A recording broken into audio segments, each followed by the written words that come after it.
Vivo T4R 5G.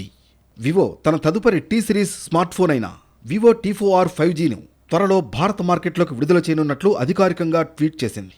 ఇండియాలో అతి సన్నని క్వాడ్ కర్వ్ డిస్ప్లే ఫోన్గా దీన్ని అభివర్ణిస్తూ మొబైల్ మందం కేవలం 7.39 మిల్లీమీటర్లు మాత్రమేనని కంపెనీ వెల్లడించింది. ఇందుకు సంబంధించి తాజాగా ఓ టీజర్ను కూడా విడుదల చేశారు. ఇక టీజర్ చిత్రాన్ని పరిశీలిస్తే అతి త్వరలోనే లాంచ్ కానున్న IQOO Z10R తరహా కెమెరా మాడ్యూల్ను కలిగి ఉండనుందని స్పష్టమవుతోంది. అంచనాల ప్రకారం ఇందులో సోనీ IMX882 సెన్సార్తో 50 MP primary camera, OIS support, 2 MP secondary camera ఉండే అవకాశం ఉంది. సెల్ఫీల కోసం 32 MP ఫ్రంట్ కెమెరా ఉండనుందని సమాచారం. అలాగే ఫ్రంట్, రియర్ రెండింటి నుంచి 4K వీడియో రికార్డింగ్ సామర్థ్యం కూడా అందుబాటులో ఉండనుంది.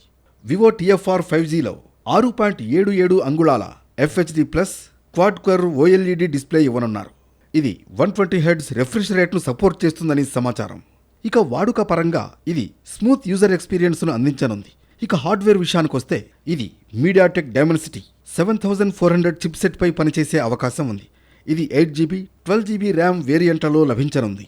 ఈ ఫోన్ ఫ్లిప్కార్ట్, వివో ఇండియా అధికారిక వెబ్సైట్, అలాగే ఆఫ్లైన్ స్టోర్లలో కూడా లభించనుంది. అయితే లాంచ్ తేదీకి సంబంధించి పూర్తి వివరాలను కంపెనీ త్వరలోనే అధికారికంగా వెల్లడించనుంది.